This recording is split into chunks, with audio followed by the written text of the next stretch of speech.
So with that, I'm going to pass it over to Austin Mass and Yost and myself for the next session. So Austin?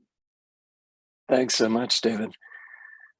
Yeah, on behalf of myself and my fellow organizers, I want to welcome everyone to the Sustaining Institutional Digitization of Biodiversity Collections, Considerations, and Examples time. We'll have two talks. I'll give a 20-minute talk, and then Jen will give a 20-minute talk, and then we'll have 20 minutes for discussion. However, please be ready to share your ideas in the chat as we proceed through the talks. I'm going to have some specific prompts that I'll ask you to respond to in the chat. And these will be opportunities for you to share your great ideas with the group or other resources that you've discovered. This is the arc of my talk. I'll provide a bit of a foundation and provide some guidance for how to approach the challenge of building long-term sustainability, not only for your digitization, but also for other high-value collections-centered activities. I wear a few hats, and each of them requires reflection on how to build enduring great organizations. I've been director of FSU's Robert K. Godfrey Herbarium for almost 20 years.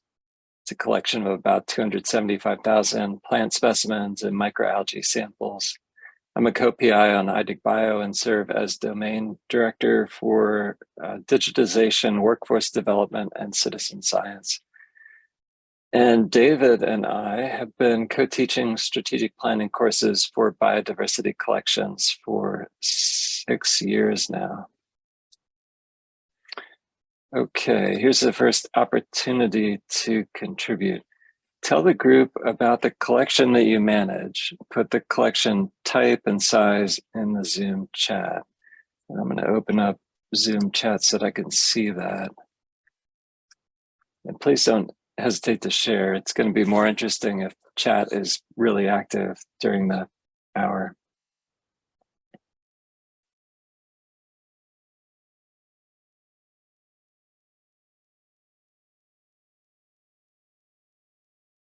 All right, I'm starting to see a diversity of types, diversity of sizes too. Thank you. You just keep adding to that. I just want to clarify something. We're talking about digitization today, and that can mean different things to different people. Sometimes the term is narrowly defined to include digital imaging, but we're using it to broadly describe the creation of any digital information about biodiversity specimens or the collecting event. This is not really a talk with the primary goal of motivating you to value digitization. I think that the entirety of this conference has given you an opportunity to reflect on that. I think it's, and yet it might provide some additional motivation to transform digitization at your collection into a core long-term activity. Some or many of you might have received grant funding for digitization of the specimens in the collection that you curate. That's fantastic. Congratulations. I've received several grants from the National Science Foundation to digitize specimens in my collection over the years, and it always results in a leap forward in our digitization progress. However, this patchwork of grants has never covered enough digitization in the collection to complete the job. And if I'm trying to retain a digitization technician in the long term, those grants must be awarded in series with the right timing. And that is, the battery of funding needs regular recharges or the digitization grinds to a halt. Internal funds can serve as a more constant funding source for sustaining digitization, digitization in your collection. Having a budget line for digitization could mean that resource flow into the activities is constant as a water wheel. However, how do you convince the decision makers in your organization to put in that water wheel? Justification for your water wheel might be derived from grant success or from some of the big data science that has been produced with the tens of millions of records aggregated at GBIF and IDIC-Bio and elsewhere. However, unless you're leading that big grant or the big data research, your organization's decision makers might not give them much weight. And even if you are leading the work, it might not be easily translated into long-term support for digitization. How does your digitization activity and perhaps other activities stand out from the crowd of other potential investments at your organization?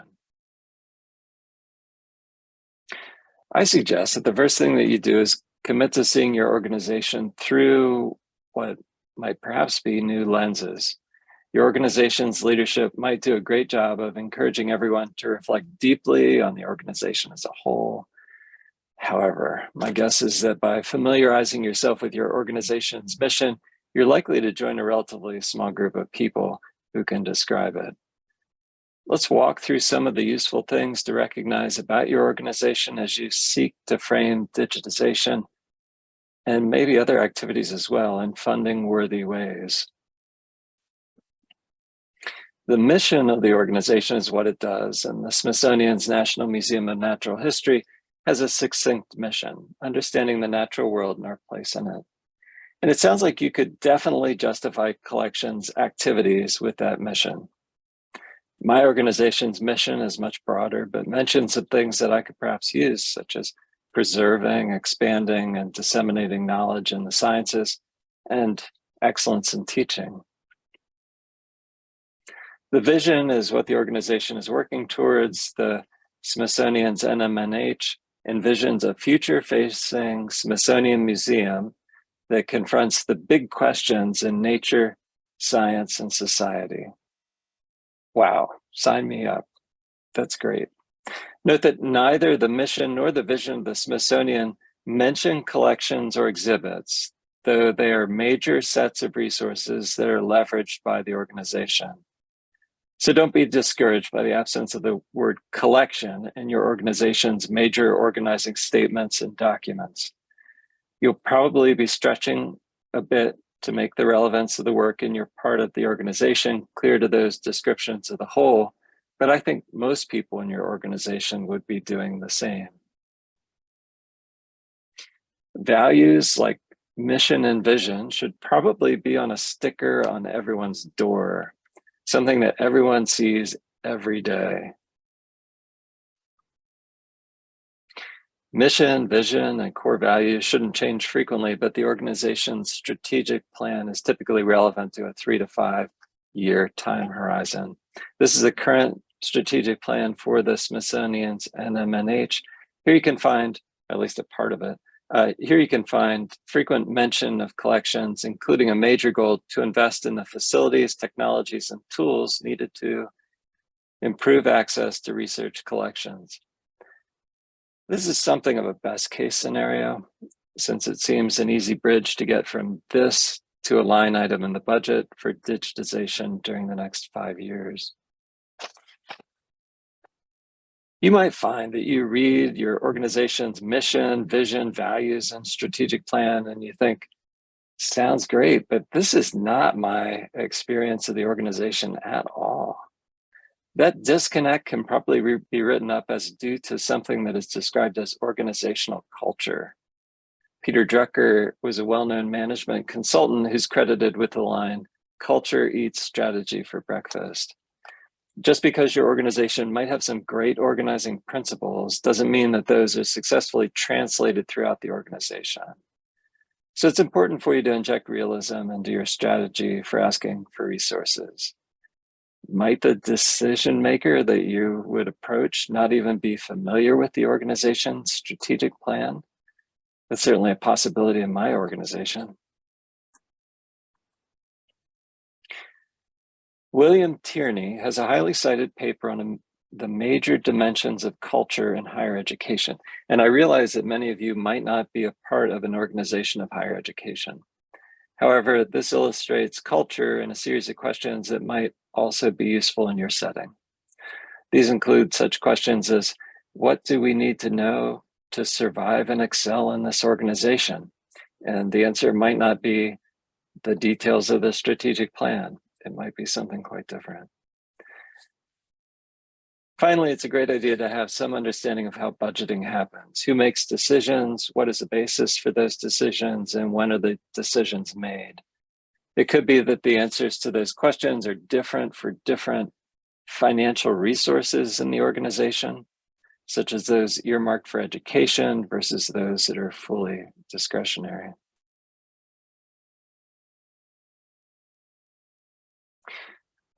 Now, what do you do with your newfound understanding of your organization? You use that to transform your view and portrayal of your collection's activities, including its digitization activities, into a context-aware framework and language. That is, how will the components inside your mill work together to produce high-value products and services for your organization? Develop a mission, vision, and value statement, a strategy, and a strategic plan, if you don't already have those, with your high-value activities as shared threads throughout them. And keep in mind the value of planning to curate your digital data with as much forethought and care as the specimens. And ultimately, make digitization as efficient as possible by ensuring that data is born digital. Here are the mission and vision statements of the collection that I curate. These were produced by the Herbarium Strategic Planning Team. Our mission statement is the Herbarium supports and advances plant-focused education, research, management, and conservation through accessioning and curating plant specimens, producing and serving digitized specimen data, developing cyber infrastructure, and creating outreach opportunities in formal and informal education settings, especially those involving undergraduate and graduate students and Florida residents. To keep things in time, I'll skip the vision statement. I love our core values, but again, to keep things on time, I'm gonna move through them. Our strategy statement is a succinct description of how things fit together. It's what happens when the water wheel turns inside the mill, so to speak. We leverage the easily understood, deeply historical plant collecting process, the visually compelling data-laden specimens, and the straightforward specimen accessioning, curation, and digitization activities to engage an ever-expanding audience of professionals, students, Florida citizens, and others in activities that further plant research, management, and conservation. I won't have time to share my collection strategic plan with you in the presentation, but for those of you with one, please share a link to it in the chat.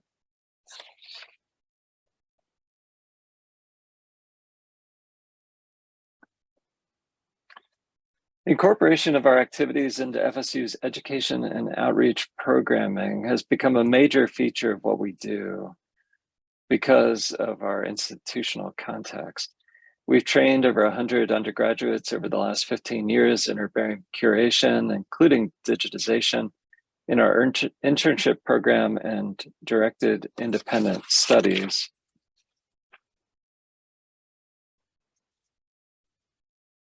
And I use both We Dig Bio events each year, that is April and October events, to engage a new class in transcription on notes from nature as a classroom exercise with this lesson plan that Libby Elwood and I wrote. In fact, I've maintained some of the momentum of We Dig Bio throughout the year with a project called We Dig Florida Plants, engaging members of the Florida Native Plant Society, the Florida Master Gardeners, and other groups in digitization in ways that demystify herbaria and clarify their value to science and society while creating the data that we all value. Okay, this is another opportunity to share. I don't see that there were any links. Oh, there we go. Thanks so much. There's one link to a strategic plan. This is another opportunity to share, provide a brief description and link to a great resource that you found integrating digitization into a collections, education, or outreach activities.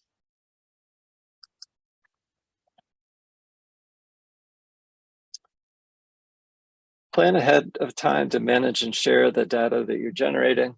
Remember, ready, aim, fire is far more effective than ready, fire, aim. There are some great resources out there to help you with this, given that most funding agencies in the US now require data management plans, and plan to lighten the digitization load in the future by ensuring that a lot of the data that you want to capture is done so at the collecting event. In fact, this approach can do a lot for you, introducing efficiencies, increasing data quality, and augmenting specimen data with in-device sensors and cameras. And if you haven't seen it, I strongly encourage you to see Rick Levy's presentation as a recording now. It was given a few hours ago on ArcGIS Survey 123.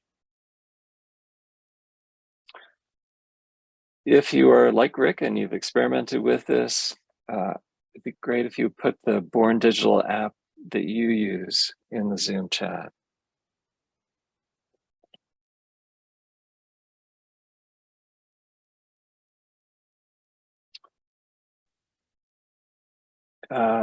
Producing the blueprints for delivering value to your organization from the energy of your water wheel communicates to decision makers that your work is a wise investment and worth your time.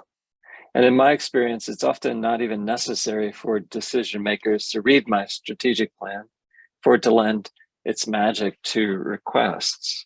I might frame things as, we recognize this as a high priority in our current strategic plan, and I'd be grateful for your help to successfully reach that objective. Everyone is very busy and doesn't necessarily have the time or even the interest to read the complete strategic plan. Wordsmithing great turns of phrase for your mission, vision, strategic plan, etc., prepares you for those potentially important impromptu meetings with a decision maker on an elevator, or as was the case for me a month ago, in your local running store. Finally, it's important for you to be sensitive to the currency with the greatest value when it comes to decisions in your organization. It might not be hitting your milestones with your digitization or other activities in the collection, but instead it might be engaging stories of success or discovery that can that decision makers can remember and retell to donors and those that they report to. Always lead with the exciting developments. However, I will say that you should watch for ways to align your metrics of success with those of your organization. For example, the herbarium here at FSU is also an opportunity to offer experiential learning, which has become a major focus of undergraduate education here in the last 3 years. For the last Zoom chat engagement in the presentation, I asked that you put a brief description of something that you shared with the decision maker that led to a significant buildup of goodwill towards your collection.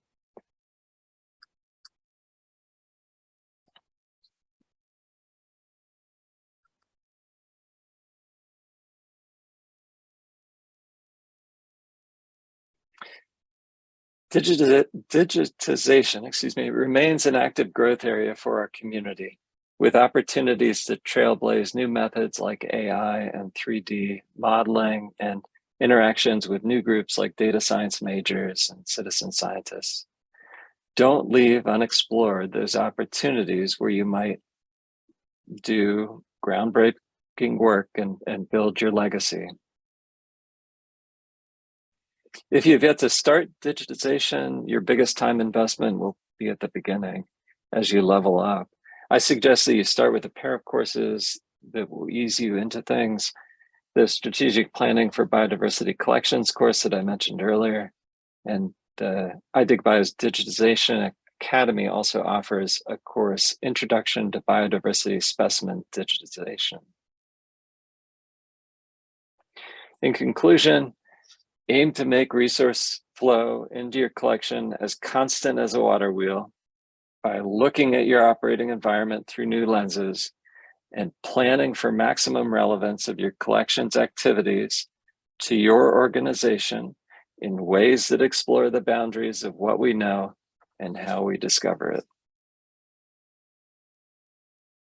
I'd like to thank NSF for funding iDigBio, and thank you for your attention. I'll stop sharing. Okay, well, thank you to those who participated in the poll in the chat. Feel free to continue to add things to that, sharing things that you have found to be useful as you think about long-term sustainability, not just of digitization, but all of the activities in your collection.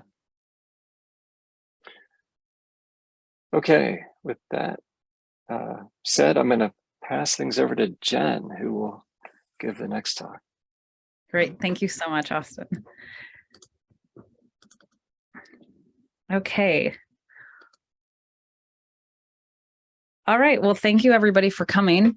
I too wear many hats, like Austin mentioned, and today I'm going to be sharing sort of two of those hats with you in what I personally have come to think deeply about regarding sustainability of my own TCN and our own digitization efforts. And generally, the theme of this talk is how you can go about establishing community that's related around digitization.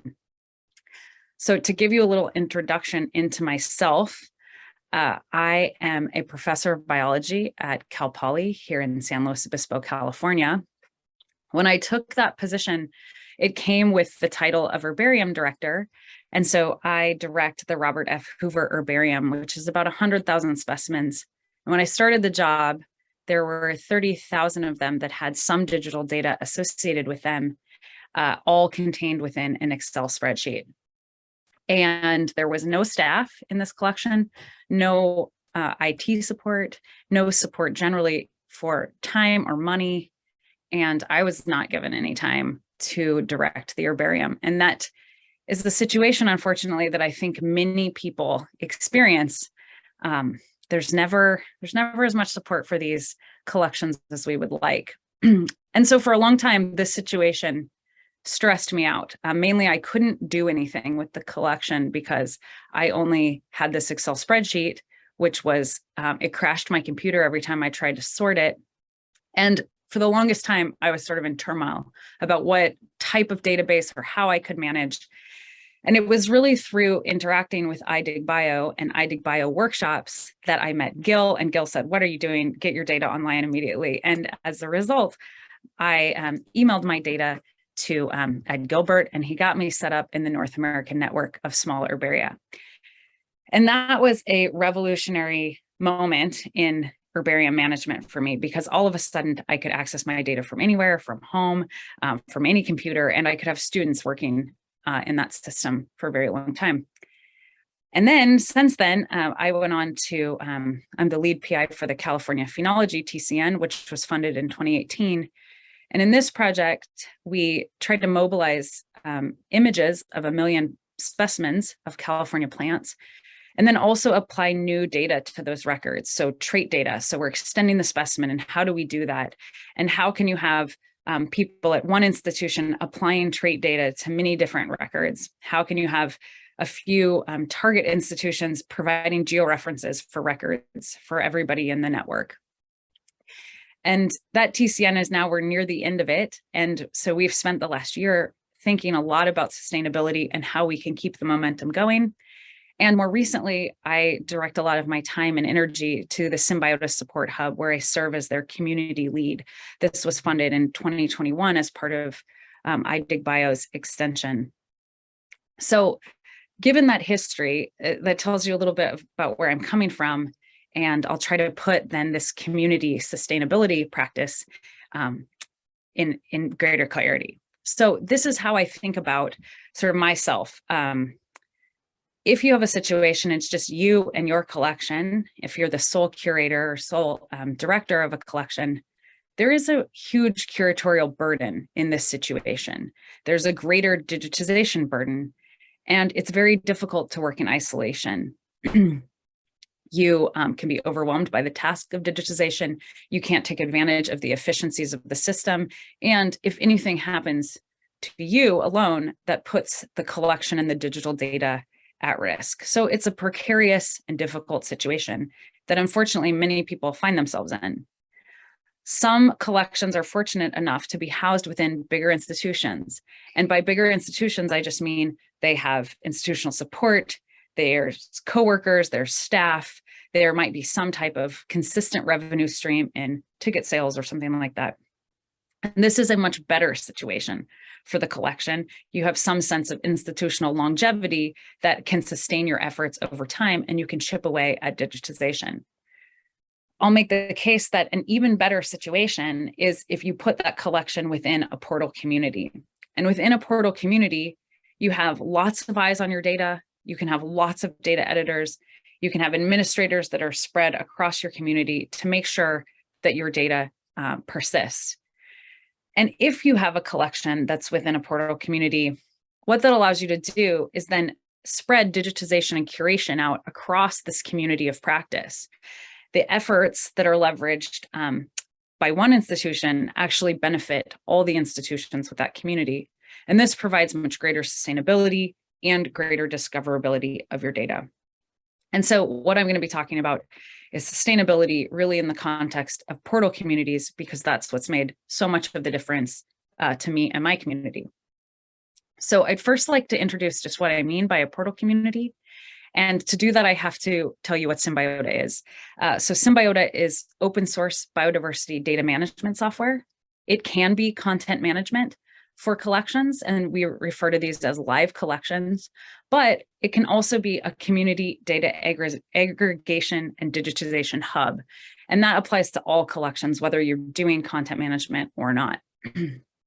Currently, there's somewhere around 46 different Symbiota portals with over 70 million occurrence records published in them that's supporting 1,400 plus biodiversity collections. And so these are all, each of these 46 represent some type of communities of practice. And these portals have been realized as a hub of community galvanization by most of our TCNs. So many TCNs have decided to sort of their landing page, their hub is going to be around one of these portals. TCNs have used these portals as a platform for their digitization work, but also as a homepage for interested educators, researchers, and the public. There are portals associated with TCNs. There's portals that are associated with taxonomic or geographic themes. So you could have a portal for vascular plants, lichens, bryophytes, fungi, algae. Each of those taxonomic groups have their own community, vertebrates, arthropods, even Pacific Island gastropods or big bees. And we now have some fossil communities coming online, like the Teredo portal and the Cretaceous Madagascar vertebrates. There's even institutional-based portals like the Minnesota Biodiversity Atlas and the BioGator portal at University of Florida. So there's some type of theme that people rally around for these portals. There's also many global portals emerging. We have the Gabon Biodiversity Portal, which is featured in French, and the Guatemala Biodiversity Portal is featured in Spanish, as well as a Bhutan portal, the Smithsonian Tropical Research Institute, Ecuador, DEMCA, and many more. And so you see that people from parts of the world that might not have great institutional or government resources are finding a place and a home to start managing and curating their data within these portal communities. Part of the reason why these portal communities are so vibrant is because they're web enabled. They're easy to access. You can have many editors and contributors. Anything with an internet connection will connect you to the portal. The barriers to entry are very low for these portal communities. In my case, I just emailed a spreadsheet. And in your case, you can just email a spreadsheet to this email address and find yourself within a portal community in a matter of 24 hours.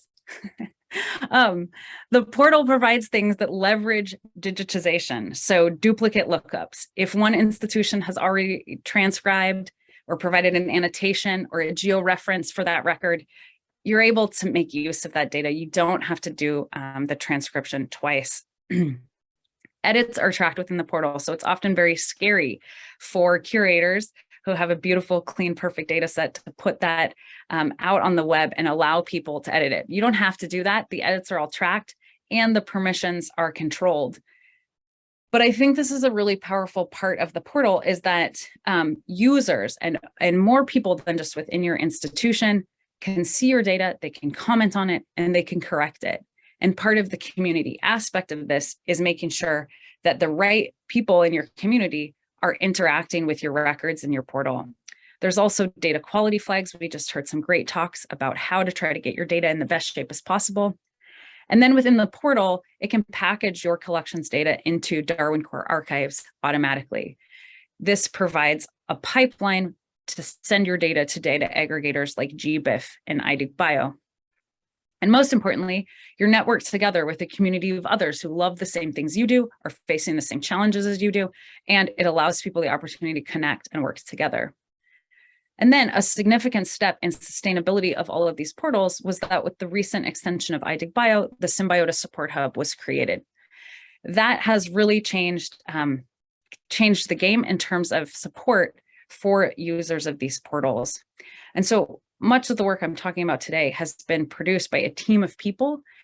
And the goal here of this hub is essentially to provide staff support to all those collections who are lacking staff support, and to provide IT support and backend support for those collections who have no backend or IT support. The goal then was to sustain all the digitization efforts that had happened over the last decade, to steward those 70 million occurrence records, and then to help curators digitize better, digitize faster, expand the utility of these collections to make these records as widely available as possible for science. And so this team has been working hard to build community capacity. One way in which they're doing that is to create these extensive and long-lasting training materials like YouTube videos, written documentation for every user type, whether it be the general public that's searching, portal editors, or portal administrators. And the team is also conducting these month-long campaigns with portal communities. Many of these communities were initiated with NSF digitization funding. And the point of these campaigns is then to keep the momentum going or to revitalize communities that have lost steam since the funding ran out. During these campaigns, data is cleaned, it's published to GBIF and iDigBio, and it gives people a new way to connect with people in their community that they might not have known about when the original funding came out. So for example, macroalgae has been revitalized. There's now a Google group for algae curators to connect with one another. And it has been so rewarding and encouraging to work with these collections and these communities. So just as a snapshot, since May, there's been about 100 emails a month from members of these communities to the Symbiotis Support Hub asking for help in one way or another. 20 new collections have published to GBIF, an increase of 1.3 million records going to GBIF after these campaigns. 8 new collections have come into the portal, adding 1.2 million records from either updating snapshot collections or adding new live managed collections. So that has been so wonderful to see. So if I go back to sort of what is the portal and what is the power of the portal, it has been the essential landing place for continued digitization efforts after the money to pay people to digitize has run out. It is a gathering place for all of the members of our community. So who is the portal community? So curators from all these collections are one piece, researchers for the data use, for funding proposals, for student training, and for leverage. You have educators who are interested in your portal theme. Educators can provide student transcription, student research, training the next generation. You have geography experts. If your portal has some type of geographic theme, people who know a place very well are very useful for helping you georeference your own records. And then you have societies that have membership that cares about the data that's in these portals. They can provide support, sometimes financially, sometimes in digitization, but also in research. And then there's a whole set of people in the nonprofit sector who are going to use the data contained within these portals for downstream data derivatives, They're rallying their members and for crowdsourcing digitization. And then the Symbiotis Support Hub provides this back-end support, data hosting, and training. So in terms of connecting curators, one approach that I've taken in order to make sure that the portal community is sustainable through the long time is to spread administrative access out across major institutions who are less likely to have budget cuts or staff layoffs. So somebody is always going to be on the job. That leverages the support of these big institutions to help the smaller institutions and creates a team of people and supporters for that network. Another thing that we've encouraged many of our collections to do in California is actually to give editing access to more people. As soon as you have a person that you trust who either knows geography or taxonomy or is just a careful and diligent person, giving them editing access to your portal then just spreads the digitization burden out. You can have people helping you from all over the world. And it also creates a network of people that allow you to share equipment. In my case, that's imaging stations. So we're driving an imaging station all over California to any collection that needs digitization. And then in terms of sustainability and how you keep it going, obviously you have to have a workflow that works well for you.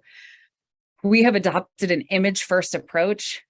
We image everything and then we send it through this pipeline. And once there is an image online, we feel like that gives us the broadest digitization opportunity to get those records transcribed. And we use things like Notes from Nature, we dig bio events, and also the crowdsourcing module within the portal. And then we can also allow others to collaboratively georeference these records.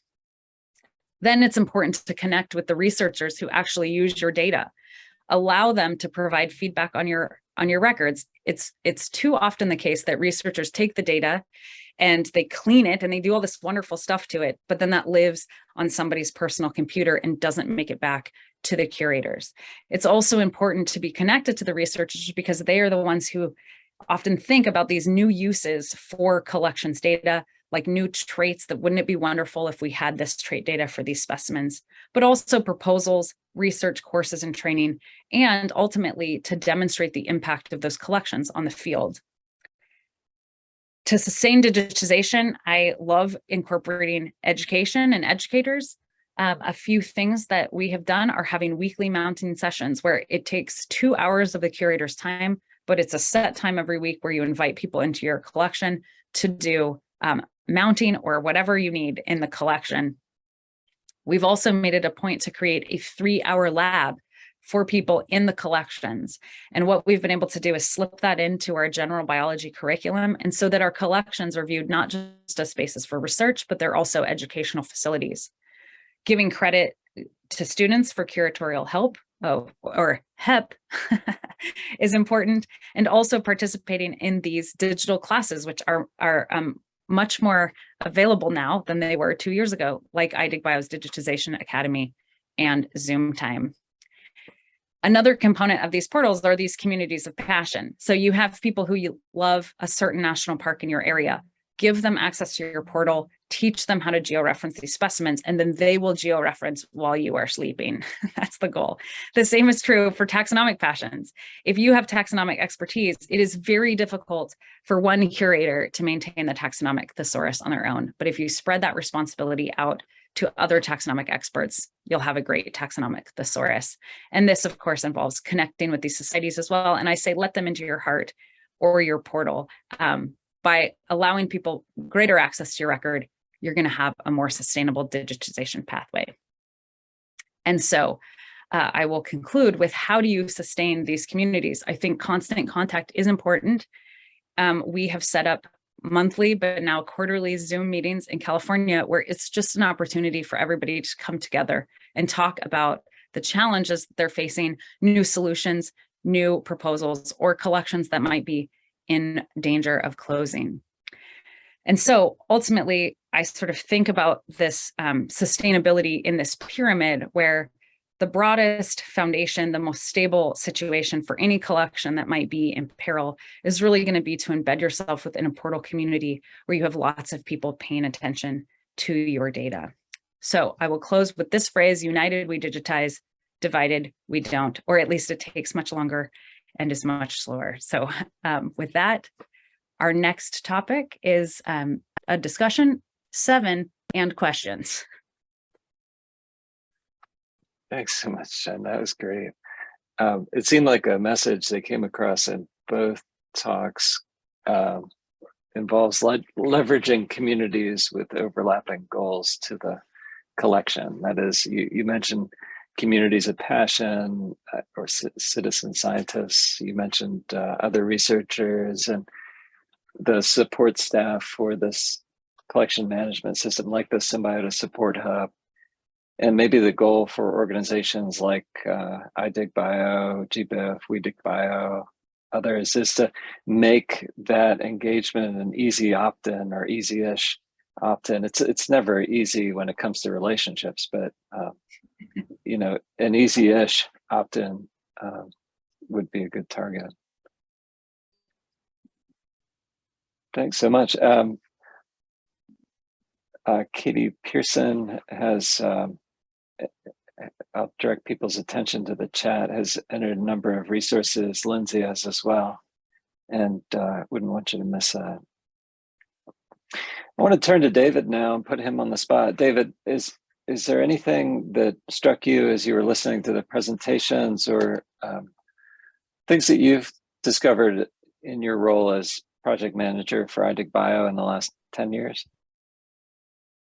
In the last 10 years, no.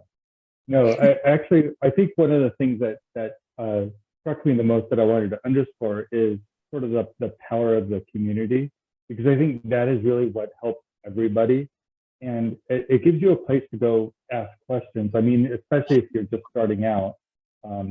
Like earlier when in the data quality session, I was going to shamelessly promote the, Symbiotic Support Hub, because, they're part of us, because it's a great resource for getting started. But what underlies that is that power of just having people to be able to ask questions, to bounce ideas off of, and to look at what has worked and has not worked for them, because it helps you make better decisions in your project.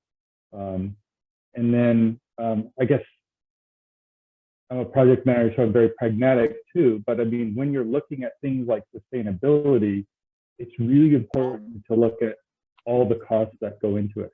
And I mean, I know it seems like a very pragmatic thing, but I mean, just think about all the things it takes to get going, because in a lot of senses, it probably takes less to keep it going than you really think it does. So just be open to that. So those were my two real takeaways, I think. Austin, I have a question for you, if there's nothing else at the moment. There is one question in the Q&A pod.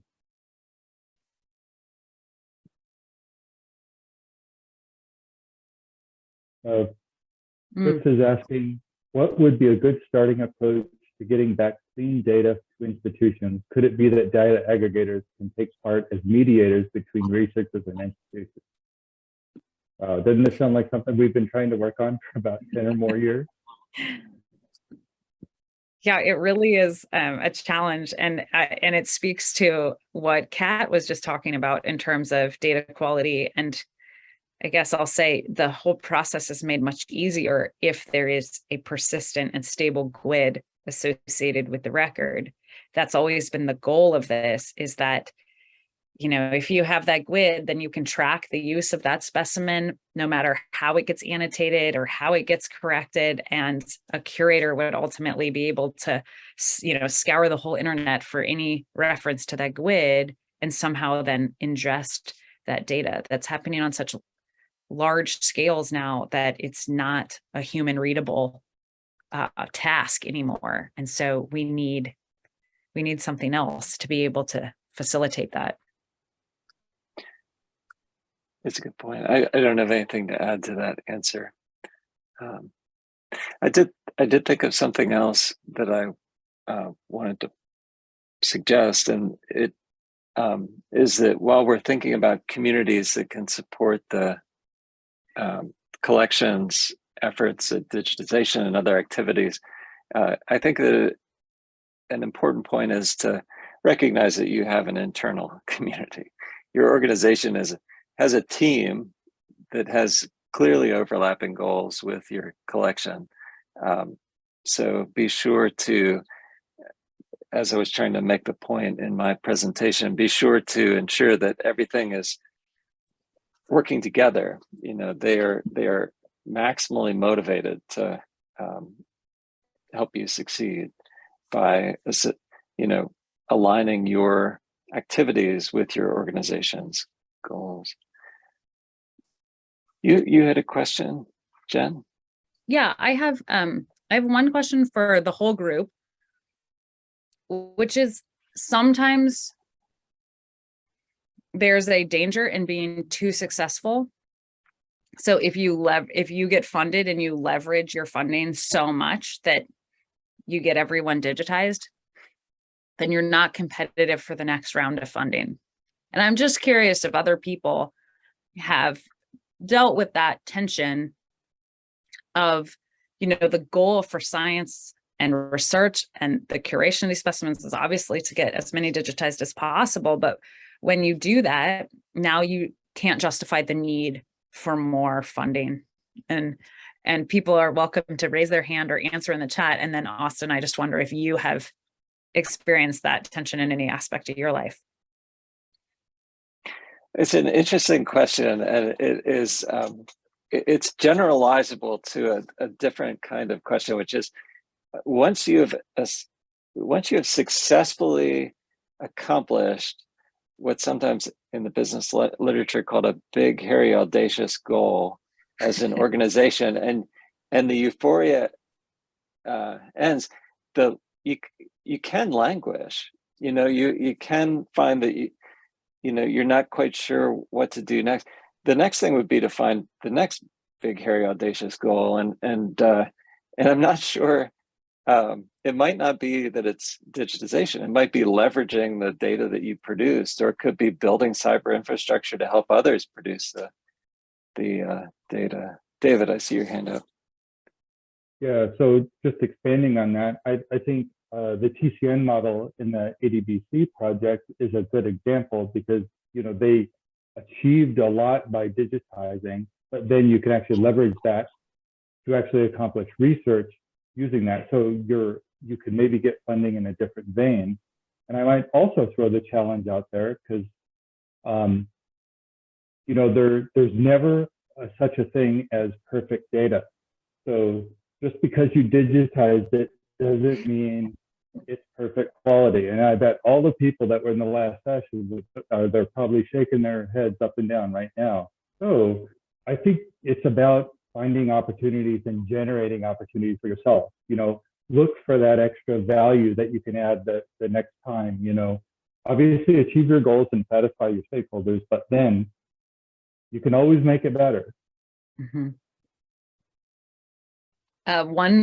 One fun example that I do with my students. So I have 350 freshmen right now. And when I teach them how to use Notes from Nature, I tell them that this is a great activity to do with their families when they go home for Thanksgiving, because you know how you really learn something when you are the teacher. It allows them to show off their skills. And then it's like an exponential increase in digitization from Notes from Nature, because all these parents and grandparents get into digitizing. So that's a nice way to keep it going during the holidays. Austin, my question for you was, you know, in talking about an institution creating a strategic plan, I'm curious what your thoughts are about what can go wrong for an institution if they don't have a strategic plan.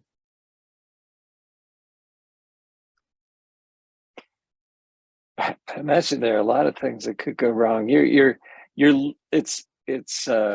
a huge opportunity cost if you don't have a strategic plan, because you might not be aware of the kinds of things that you could accomplish if you were thinking about the whole, you know, aligning the various parts into a whole. So it's that's so scary to me, even personally. You know, I'm much more relaxed when I've got an idea about where I'm going and how everything's fitting together, And so I can get quite anxious when I feel like, well, okay, things have kind of aggregated over the last 6 months, and now I'm doing these things, and boy, am I exhausted. You know, it allows you to be smart about, you know, another thing that you'll hear is it's important to have to-do lists. It's also important to have not to-do lists. That is, things that you say, no, that's not in scope. That's not something that I do or the organization does. And collections that are kind of wandering in the wilderness and don't have a direction to where they're headed, I think are much more prone to this agglomeration of things that they've been asked to do by their administration or whatever, by their community, that are things that, you know, really aren't working with other parts of the activities of the collection. So I'm much less anxious, not only for my collection, but also personally when I've got a plan. I know how things fit together. Sometimes you can imagine that it seems like the curatorial burden, or I should just say curatorial work, is endless. Like one of my colleagues asked me once, "Oh, when are you going to be done with the herbarium?" And I was like, "Done? What are you talking about? It's never done." And I think it's sort of hard to parse curatorial time. And I could imagine having a strategic plan. I don't have a strategic plan for my collection. But I can see that if I did, it might help me dedicate my time towards certain curatorial tasks and away from others. But when I walk into the workroom, I just see the piles and I just process the piles, you know? Yeah. I'm going to in that a little bit. I think that's great because you can use your strategic plan to, you know, plan your activities and launch it, but it's also an opportunity for you to, we teach this in the strategic planning class. Again, another shameless promotion here, but, you know, give you an opportunity to learn the business language that you can communicate with administrators. And so it also gives you the confidence to be able to go and ask for those resources that you need to accomplish your goal. So, you know, it's valuable in more ways beyond simply understanding what you need to do and going to do it. Mm-hmm. Yeah, if I could follow up on that, I was in a conversation with people who were we were doing homework for this. It's something funded through NSF LEAPS, the LEAPS program that is focused on. I'm not going to go into it, but we were having this conversation about. We were having this conversation about service and what a drag service is, and I wasn't saying that. I took the position that service is a tremendous opportunity for us to develop our leadership skills, and if we were thinking strategically as a community, we would aim to be the best leaders in science. That is, we would say, because you think, you know, what kind of benefits could come out of that if we were to value leadership and organizational planning and these things as a community and teach it in a more, I don't know, make more opportunities for it, I guess, but it's a culture change to do that. It's everybody sees participating on committees as something of a drag, and it's hard to engage people in leadership roles in professional organizations sometimes. And you think, wow, what kind of culture is producing this response? Well, you know, I would love it if the biodiversity informatics community had the reputation of producing the best leaders in science. Wouldn't that be? Or the collections community produce the best leaders in science. That'd be something. I wonder though if there's a trade-off between taxonomic expertise and social skills. No, no, of course not. There's not. I don't think so. Are there Okay, any we're coming. other questions from the group? Yeah. We have about 3 more Three minutes. minutes.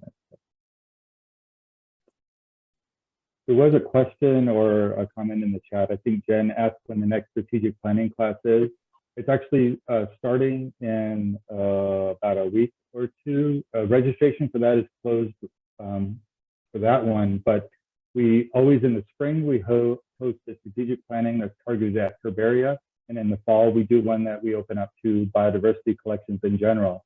So just keep an eye out for the announcements, and please apply, because we've had, I see a number of people in the participant list that have attended. And I saw even Catherine Early said she plugged it, found it very useful.